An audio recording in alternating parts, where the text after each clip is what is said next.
Everyone knows how all over the place Marvel film adaptations were in the early 2000s. We'd get X-Men or X2, then Fantastic Four or Ghost Rider. We'd get Spider-Man and Spider-Man 2, then we'd get Ang Lee's Hulk. And then the sequels to even the better properties were mixed, with X-Men The Last Stand, Blade Trinity, and Spider-Man 3. And even with the introduction of the MCU, Marvel still didn't own all their characters. Even now, they still have to share the old webhead with Sony. So there were some stranglers during the height of the MCU's reign. Fox was still pumping out X-Men projects, with the quality of those ranging from some of the best in the genre to some of the absolute worst. And then of course, the second attempt at Fantastic Four, and also all of Sony's Spider-Man villain spin-offs. But man, that pre-MCU era is so odd. Just a list of black sheep, being the Nick Cage Ghost Rider duology, the Tim Story Fantastic Four duology, Ben Affleck's Daredevil, the various Punisher movies, and of course the already mentioned Ang Lee's Hulk. These odd, almost directionless films that didn't fully understand how to utilize their characters to their full potential, and clearly thought, hey, those Spider-Man and X-Men movies make money, let's try our hand at pumping out more of these. With none of these projects ever really being able to stand out in either quality or remembrance. But there's one project I found out about, and haven't had the chance to check it out until now, that is so under the radar, so ridiculously low budget, and so god-awful, I never even knew it existed. In 2005, Marvel partnered with the Sci-Fi Channel and Lionsgate Films to create a straight-to-DVD horror film that would be heavily edited for TV as well, that had a $5 million budget and was filmed entirely in Australia to save on budget, using almost entirely an Australian cast, and directed by someone whose most notable credit seems to be 1992's Lawnmower Man. A Stephen King adaptation so bad, King sued New Line to have his name removed from the project. And the cherry on top of all of this is the Marvel flick has a whopping 14% on Rotten Tomatoes. Hey, that's still better than Fan4Stick. We're talking about 2005's Man-Thing.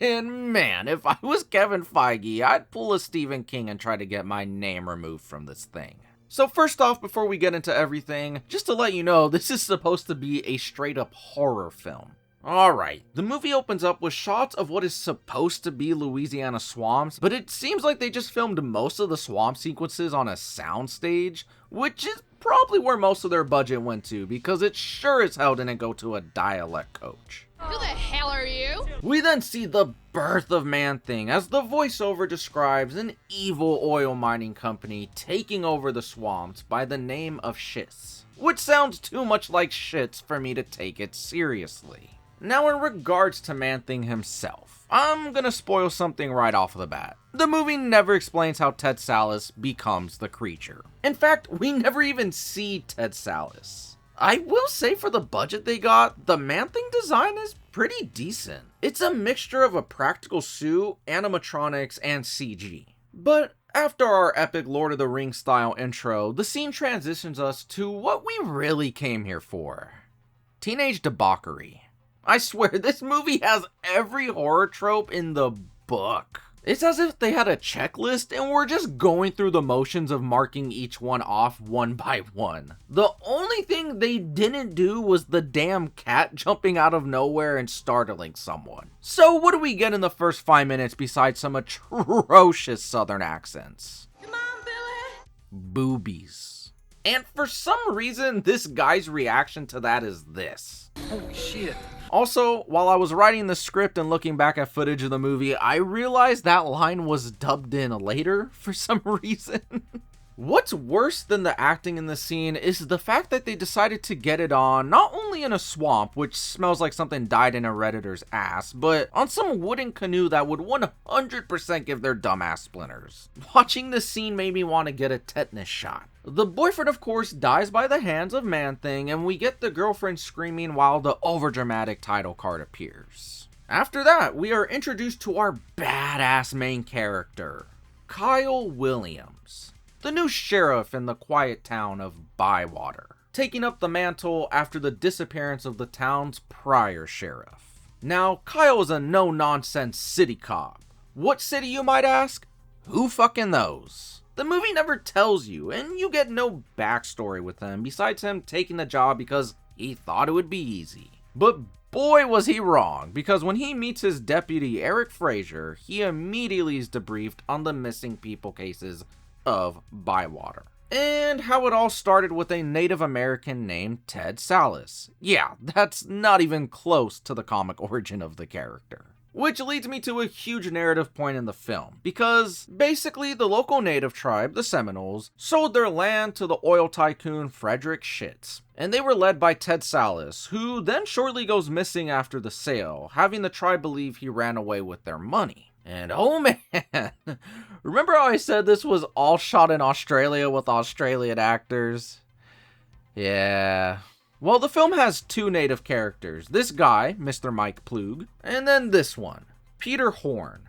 Now, it's pretty obvious what's going on with at least one of these actors, and you would be forgiven if you believe that Peter Horn's actor was actually a native. But yeah, he's actually a New Zealander. And he does a lot of, this.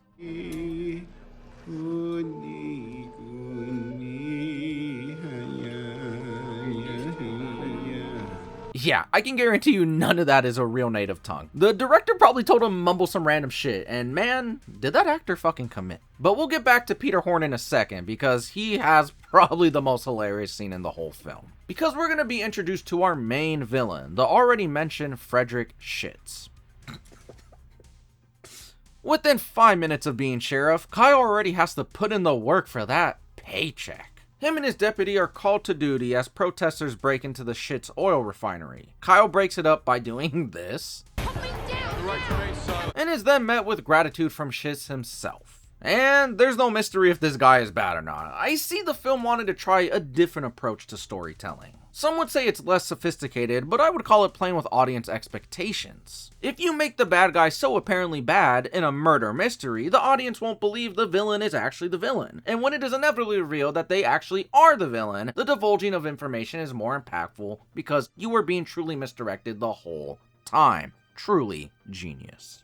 After this whole fiasco, Kyle decides to go to a cafe the following day to get himself a local breakfast and bumps into the shawty he arrested the following day. And look, a familiar Marvel face. It's Patsy from Jessica Jones, doing her best southern accent, and like everyone else in this film, failing miserably. And yes, if you're wondering, she is also Australian. Someone must have seen this film and felt bad for her and decided to give her another shot at a Marvel project. Honestly, y'all, I know Daredevil is the golden child of the Netflix Marvel shows, but Jessica Jones is exceptional, so go give that series some love. But anyways, Patsy isn't the only one at this cafe. Our best bud Peter Horn is right next to her, and he does this.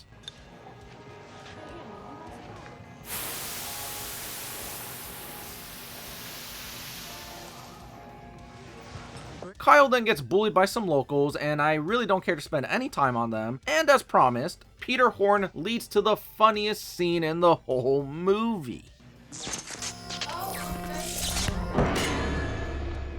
No man can stand against it alone.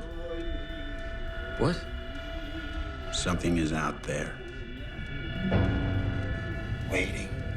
I swear, every trope is in this movie. Speaking of tropes, we move on to the movie's next big scary scene. Kyle goes to question the girlfriend from the intro of the movie, only to have been completely quiet and unresponsive. Only to blast up from out of her chair screaming while the music blares. Gotta be honest with you folks, I couldn't sleep for a few nights after that scene. Truly amazing, and to be even more honest, I shit my pants. From there we see Kyle go investigate a disturbance at the Schitz oil rig. Then, Man-Thing decides to crash the party. And this death is actually kind of cool, but then when the actor is clearly supposed to be dead, you can still see him breathing in the shot.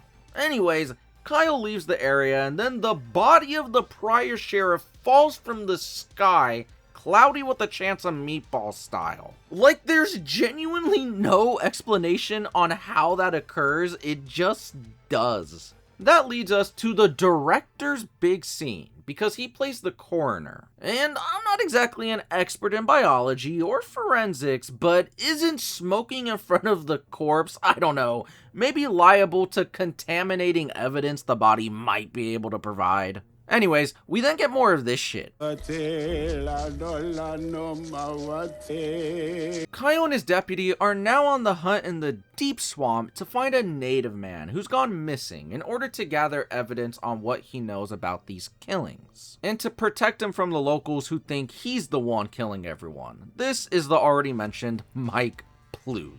Now, speaking of the locals, remember these idiots I skipped over? Yeah, well, they're out looking for the same guy. Which leads to one of the greatest moments in cinematic history. The native homie, Mike Ploog, finds Kyle by springing a trap for him, and then he gives the revelation that he was the one to convince Ted Sallis to sell the swampland. But that's about it. We still don't find out how he became the Man-Thing. After that cute little heart-to-heart, Kyle is let go, and then his deputy gets killed. This sets Kyle over the edge, so he goes to Patsy knowing she's friends with Sugar Daddy, asking her to contact him so they can find out what he knows about Man-Thing. Also, Patsy is a school teacher, and he pulls up to her school to find her, and this kid does that classy, creepy kid looking at you shit, and like if I were Kyle, I'd get that kid's info written down and start a file now. Somebody gotta keep tabs on that little freak. Anyways, the two go to find Peter Horn and get nothing useful out of him. But he does this. Hey, Pete. Pete, come on, I'm sorry. So that was cool.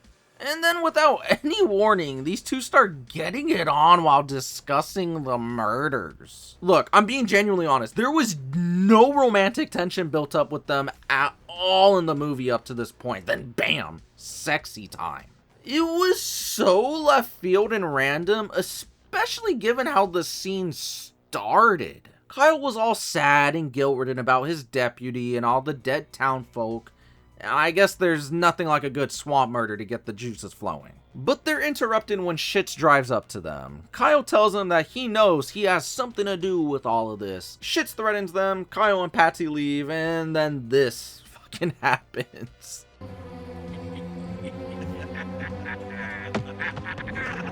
Honestly, from here, it's a lot of convoluted plot lines and everything takes forever to get on with. This movie is only an hour and a half and it feels like an eternity. It seems like they might have had an hour's worth of story and then just stretch scenes out to get the 90-minute runtime. The whole movie's pacing is so odd in a way I haven't really experienced often because it drags, but at the same time breezes through plot points without much explanation and thought. Anyways, long story short, Peter Horn gets his shit rocked by Man-Thing. The native homie Ploog everyone thought was doing the murders tries to blow up an oil drill. The movie keeps pushing this whole romance between Patsy and Kyle, and it's extremely awkward and uncomfortable to sit through. All leading to a grand finale, where Shits, Mike Ploog, Kyle, and Patsy all face off.